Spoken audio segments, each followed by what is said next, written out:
ভাই এলো না আপনাদের চা। ভাই আপনার মোবাইলটা একটু দিবেন, বাড়িতে 1 মিনিট কথা বলতাম। আমার মোবাইলটা না নষ্ট হয়ে গেছে। ও আচ্ছা, বাড়িতে কথা বলবেন, এই নেন।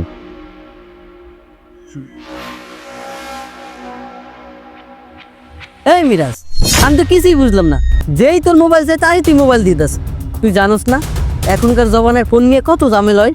এখন যদি ও অন্য কোনো জায়গায় ফোন দিয়ে ঝামেলা করে তখন তুই কি করবি? আরে বেটা, ও বললো ওর ফোনটা নাকি নষ্ট, বাড়িতে কথা বলবে, তাই আর কি দিলাম। আর এমনি তো তুই কথাটা একেবারে খারাপ বলিস নাই। এই বেটা দেরি করিস না, তাড়াতাড়ি যাই ফোনটা নিয়ে আয়। আচ্ছা ঠিক আছে, আমি যাই ফোন নিয়ে আসতেছি। আচ্ছা ঠিক আছে মা, আমি এখন রাখি। ভাই কথা বলা শেষ হয়েছে? জি ভাই। আচ্ছা ঠিক আছে, দেন।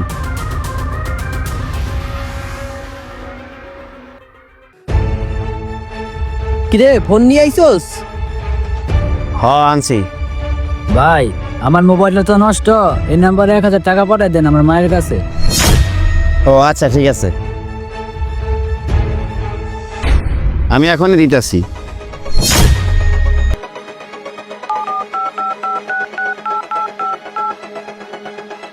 ভাই এই যে দেখেন, দিয়ে দিছি। ভাই আপনি তো ভুলে 10,000 টাকা দিয়ে দিছেন। কি কোন ভাই, দেখি তো। ভাই বলে একটা সংখ্যা বেশি দেওয়া ফেলাইছি। ভাই তাহলে আপনি ফোনটা একটু দেন, আমি বাড়িতে ফোন দিয়ে আমারে কই 9,000 টাকা ব্যাগ দিতে। ভাই গেছে তো গেছেই, এই টাকা আর আপনার ব্যাগ আনার দরকার নাই। কি কোন ভাই, আমি আপনারা দিলাম 1000 টাকা, আর বাকি 9,000 টাকা কিভাবে দিব?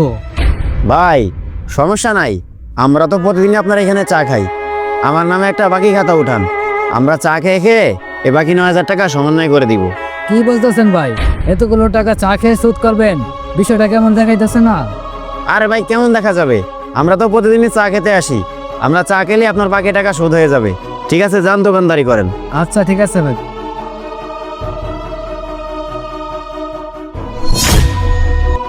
এই বেটা, তুই যারা টাকাটা দিছোস ভুলে দিছোস নাকি ইচ্ছে করে দিছোস? আচ্ছা বুঝলাম তুই ভুলে দিছোস। ও যে টাকাটা তোরে ব্যাগ দিতে চাইলো, তুই নিলি না কেন? কাহিনীটা কি আমার একটু বুঝাই বলতো। আরে বেটা, টাকাটা ওরা আমি ভুলে দেই নাই, টাকাটা ওরা আমি ইচ্ছা করে দিছি। আর ইচ্ছা করে কেন দিছি তাহলে শোন। আমার ফোনে তো অটো কল রেকর্ড চালু করা আছে। আচ্ছা শুনে দেখি তো ও কার সাথে কি বলছে।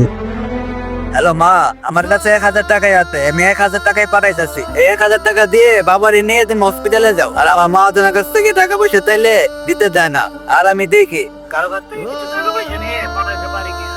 ঠিক আছে বাবা, তাহলে তুমি এখন রাখো। আরে ছেলেটার বাবা অসুস্থ, চিকিৎসার জন্য টাকা দরকার, আর ছেলেটার কাছে টাকাও নেই। আর ছেলেটা এমন জায়গায় চাকরি করে সেখান থেকে টাকাও দেয় না। ওর জন্য তো আমার কিছু একটা করতে হয়। এইবার বুঝছস ওর আমি টাকাটা কেন দিছি? ও আচ্ছা আচ্ছা, তাহলে তুই এই কারণেই টাকাটা দিছোস। সত্যি তুই কাজটা অনেক ভালো করছস। ঠিক আছে চল তাহলে আমরা এখন যাই। আচ্ছা ঠিক আছে চল। আমাদের সমাজে এমন অনেক মানুষ আছে যারা অনেক বড় সমস্যায় থেকেও মানুষের কাছে সাহায্য চাইতে লজ্জাবোধ করে। তাই এই ধরনের মানুষগুলোকে আমাদের গোপনে সাহায্য করা উচিত, যাতে করে তারা বুঝতে না পারে। ভিডিওটি ভালো লাগলে অবশ্যই লাইক কমেন্ট শেয়ার করে পেজটা ফলো দিয়ে আমাদের সাথেই থাকবেন। ধন্যবাদ সবাইকে।